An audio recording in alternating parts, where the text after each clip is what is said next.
And ayan na nga mga kanegrang ina, ang pinakaiintay namin na makapag-zumba dito sa Barrera. At dahil hindi na nag-uulan, so natupad na rin ang kanilang wish na dito kumembot sa San Antonio, Barrera sa Mayriles. So makikita nyo naman, padami na kami ng padami at talaga namang nakakatuwa. Super energetic ang ating mga mommy. Yan ang bagong angkan ni Negrang Ina.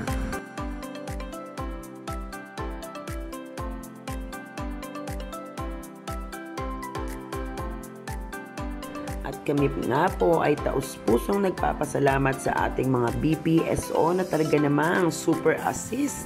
Maraming salamat sa pagpapahiram sa amin ng speaker at sa pagpapailaw.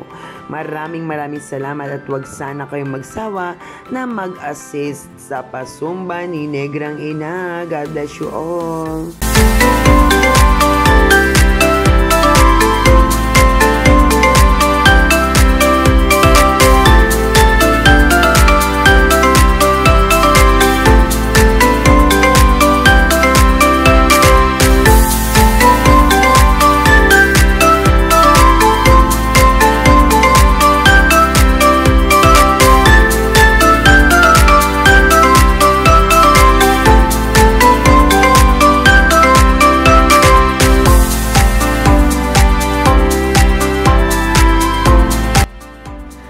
Ako naman ay talagang lubos na nagpapasalamat sa aking kumaring Janice Villamil dahil talaga naman hindi niya ako iniiwan sa pakulo namin na ito ng pasumba ni Negrang Ina.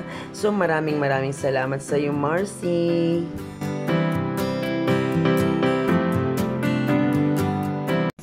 Ayan, hi mga kanegrang ina, ngayon is our third session sa ating Zumba dito sa San Antonio, Los Baños, Laguna, Barrera. So, as what you can see, parami na kami ng parami. So, please don't forget to click subscribe to my channel and hit the notification bell para updated ka sa aming mga video. Nag-enjoy ba kayo? Yeah! Talaga ba? Yeah! Ayun, thank you so much guys. See you again on Thursday. Thank you! So, ayan na nga po, hi mga kanegrang ina, nakauwi na tayo galing sa ating Zumba. Ayan. So, ngayon, so freshness, naka-shower, nakapaglagay na tayo ng mga pang-beauty regimen natin dyan. Napakasarap sa pakiramdam, di ba? Nakakabata talaga ang exercise. So, ayan, I'm encouraging everybody to join our Zumba with exercise. Yan po. So, ayan, as of now, gumagawa ng assignment. So, ayan po, hindi kasi talaga ako marunong mag-drawing, kaya si Habi ang pinag-drawing ko ng aking module, ayan. Sorry naman po, talagang pagka-drawing na ang pinag-uusapan yung kamay ko, parang ayaw nang gumana. Mahina tayo sa pag-drawing. And, ayan, thank you so much pala sa mga nag-join. Ang dami natin ngayon. Talagang I'm so happy na may mga bago tayong mga faces na nakikita sa Zumba, ay sa pazumba ni Negrang Ina. Ayan. And thank you so much pala sa patuloy na tumatangkilik sa aking Negrang Ina Chili Garlic Oil. Ayan. So, parami na ng parami ang nagkakagusto sa chili garlic natin. Kaya dapat damihan ko na rin ang pagluluto.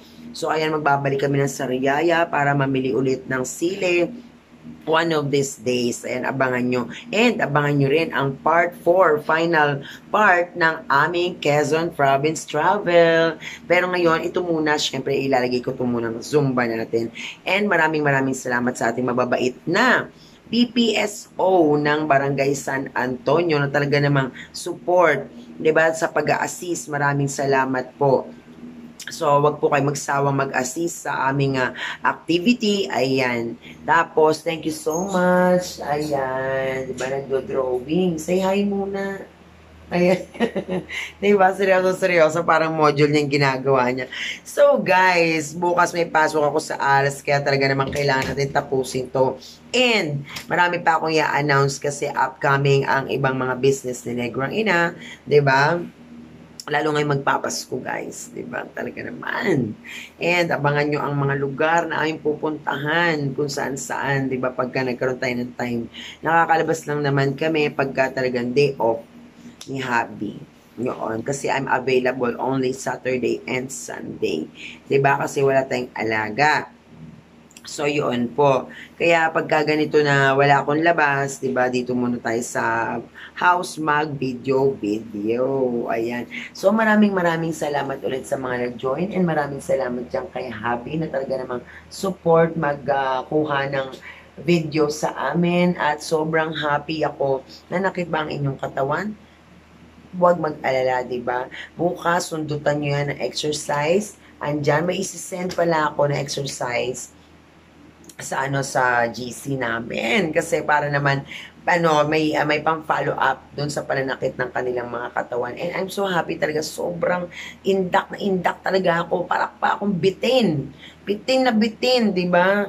Kung pwede lang gawing 2 hours, but hindi na po ideal ang 2 hours na kakasayaw or even exercise. Talagang 1 hour lang ang ideal, no? Baka naman masyado tayong mabugbog. And guys, please, naman nakikiusap naman ako talaga, huwag natin kaugalian na pagkatapos ng ating activity at tayo ay kakain ng napakarami.